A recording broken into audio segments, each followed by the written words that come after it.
The rain hadn't stopped for days. Outside their small apartment window, raindrops traced slow rivers down the glass, just like the tears that often traced Maya's face in the dark hours of night. 8 years of marriage, once filled with laughter, travel, and whispered dreams, now shrank into the quiet sound of a wheelchair rolling over the wooden floor. Daniel had been a strong man, a musician, a dreamer, a husband who used to dance with Maya in the kitchen. But after the accident, he became a shadow of the man she once knew. His body had betrayed him, and slowly, his spirit followed.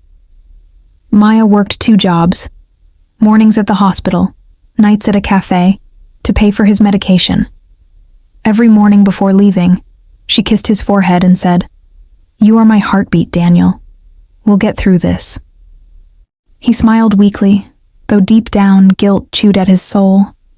He often watched her from his wheelchair as she cooked dinner, her shoulders heavy with exhaustion. He wanted to hold her, to tell her she didn't have to do this, but he couldn't even lift his own body anymore. Then came Ethan, a new physical therapist, kind-faced and soft-spoken. He treated Daniel with gentle patience, encouraging him to move his legs again. His presence brought new air into the home, the kind that smelled like hope. But Daniel wasn't the only one who healed a little. Maya started smiling again. She'd laugh at Ethan's small jokes, or sometimes talk with him while Daniel rested. It was innocent at first, or so she believed. Ethan would tell her stories about resilience, about people who found joy after tragedy. She listened, feeling something stir in her heart, something she didn't want to name. One night, after putting Daniel to bed, Maya sat by the window with her diary. She wrote, "She never meant for anyone to read it." But the next morning, Daniel did. He was reaching for his phone when he found her diary lying open. The words burned into his chest like fire. Every line was a blade. Loneliness, exhaustion, missing warmth. For hours, he stared at the ceiling, his mind silent, his heart shattering. That night, while Maya slept, Daniel wheeled himself into the bathroom and looked in the mirror. His reflection looked back, frail, broken, pitiful. "She deserves better," he whispered to himself. He found his medication bottle, and beside it, a notepad. He began to write. "Maya, my love, you gave me everything. If my love has become your prison, I release you. Please live freely. Don't cry for me. You already saved me once. That's enough." The next morning, she woke to silence. Too much silence. When she entered the room, the world stopped. Daniel was unconscious on the floor beside his wheelchair. The letter lay beside him, soaked in tears and spilled water. Her scream shattered the dawn. Hours blurred into hospital lights and machines. Daniel survived, but barely. His voice gone due to the overdose and damage to his throat. For weeks, Maya refused to leave his side.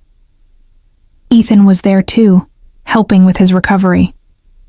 He saw a woman destroy herself with guilt, love, and devotion all at once. She didn't speak much. She didn't cry. She only whispered, "Please wake up, Daniel. I can't lose you like this. Not because of me." One afternoon, months later, Daniel finally opened his eyes fully. His gaze was calm, not angry, not bitter. Just tired. He reached for a pen and paper. His hand trembled as he wrote. "I read your letter." Maya froze. Tears filled her eyes instantly. "I never hated you," he wrote. "I only wanted you to be happy, even if it wasn't with me." Her knees gave out. She fell beside his bed, clutching his hand. "Daniel, I didn't mean it that way," she sobbed. "I was lost. I was tired, but I never stopped loving you." He smiled faintly, the kind of smile that comes after a long storm. He squeezed her hand, his voice barely a whisper. "Then choose me, one more time."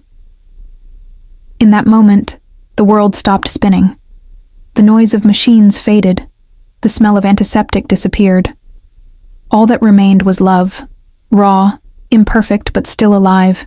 Days turned to weeks, and slowly, Daniel began speaking again.